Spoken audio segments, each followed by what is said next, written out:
This next etude, Only Friends, is based on the chord changes to Just Friends. We're going to keep it in the same key, and we're going to be checking out a few different rhythmic devices as well. So let's dive in.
All right. So this one starts with some sparse chord voicings. You know, I think it's totally fine to leave some room, leave some breath for the soloist. In fact, a lot of times when I'm comping for somebody, you know, depending on their personality and their playing style and all that, sometimes I'll just lay out for a while, you know, and you'll hear that on recordings as well. You know, people will lay out and then they'll come in a little later. Sometimes people will start comping and then lay out. But it's good to explore everything and see what works and what doesn't. But in this case, I wanted to illustrate that it's totally fine to play half notes, dotted half notes, lots of ties. And that's what's happening in the first 4 bars here. You have just a nice pad, you know, and that gives the soloist some room to breathe. So we're going to start off with one of our, you know, fat filly voicings based on the 5. And then we kick that next chord on the and of 4, so that still gives it, you know, like a little bit of a swing vibe by basically anticipating the next measure, even though we're leaving space. And I should also mention that space is a very important component of comping. Make sure that you leave some space. That allows the rest of the band to have a conversation, and it allows the music to ebb and flow. So moving on to the C minor 7, we're continuing the same fat filly voicing built on the 5th, but for minor, and then we just move down. And you'll notice how smoothly that resolves to the 3rd of G. It's the same structure, and it just goes down a half step. So that's pretty nice. And then the next few bars move through these next changes. Now check out in 5 and 6, we're moving through the various Philadelphia inversions of the G major 7. We return to where we started, and then that resolves another half step down really nicely to the B flat. So you have this whole move that is separated by these different inversions of the G major 7. And then we move up to the E flat 7 with a nice fat, you know, 13-9 voicing. And that's a nice way to just approach a dominant 7 chord that is unaltered in quality. Then we're still keeping it sparse the next 4 bars. We're just dropping in little punches here and there. And we really don't start to build up any rhythmic activity until the next A section, which starts in measure 17. So I think if we were to zoom out a little bit, it's important to take note that the first A section of this song is pretty minimal in terms of its rhythmic you know, assertiveness. There's a lot of space, there's a lot of held notes, and that can be a really nice you know, characteristic of your comping, is leaving space and also just letting a voice, you know, letting a voicing ring. You know, let it sustain for a while.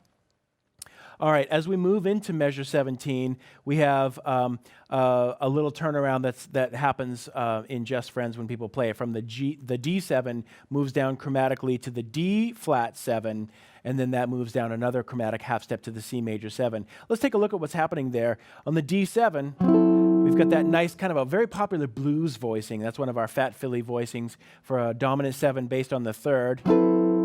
Now as we move to the D flat, instead of just moving the same voicing down a half step, which we could do, we could totally go.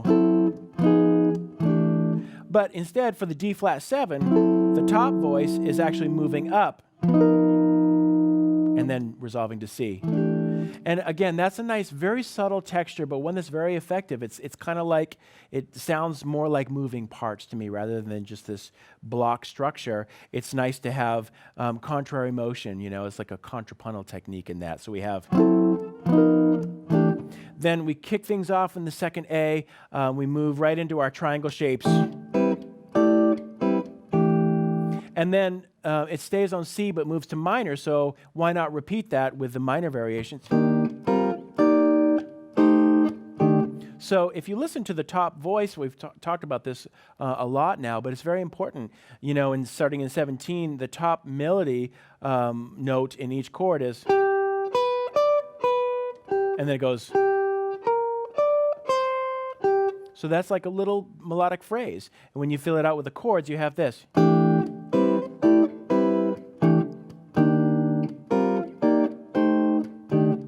And those two voicings go with the F7. And then we resolve to the G. Now what's cool is that F7 is kind of unrelated to G major 7. I mean, it's not too far away, but it wouldn't typically resolve to G major. But you have this nice half-step resolution in the melody voice. The G, on top of this voicing of the F7, is just moving down one half step to the F sharp, which is the 7th of G major. So that's a technique that you can use to make, unrelated chords connect in a smooth way, is by either common tones between those two unrelated chords or even half-step motion. It's really nice. And then we move through some of the different inversions of the Philly chords. And we do the same thing that we did in the first A. We just resolve down one half step to the B flat minor, and then we move through some triangles there.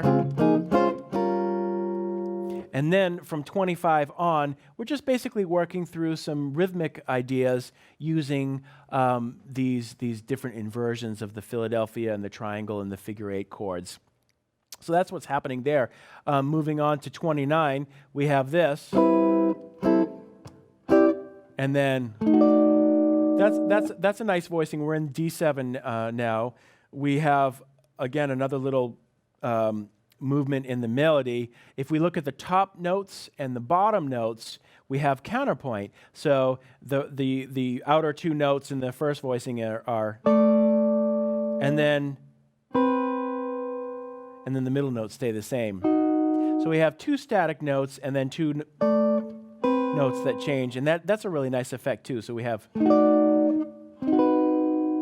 and then we resolve to the final G major 7 chord using our nice Philly, major chords built on the 7th and the 6th. And again, we have a melodic fragment on top.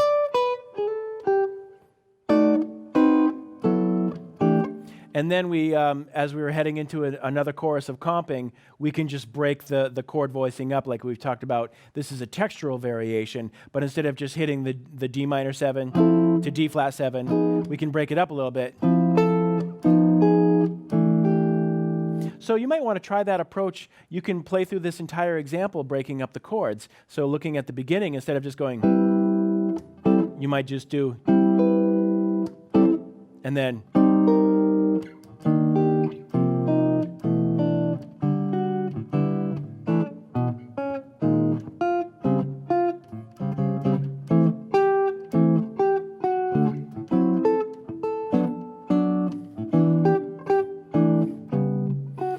go through all of the chord voicings. So nothing's changing with your left hand, but with your right hand, you're doing all of these textural variations by playing the top note of the voicing first, followed by the bottom, vice versa. Maybe take different pairs and really just have fun with it and explore it. These are ways to be really creative and to improvise without trying to reinvent the wheel. Improvising just means thinking differently, and trying little subtle approaches and subtle variations can really keep the creative juices flowing and add interest to not only yourself, interest in your own playing, but add interest for the entire song and make your playing that much more interesting to everybody else in the band. So have fun with all of that.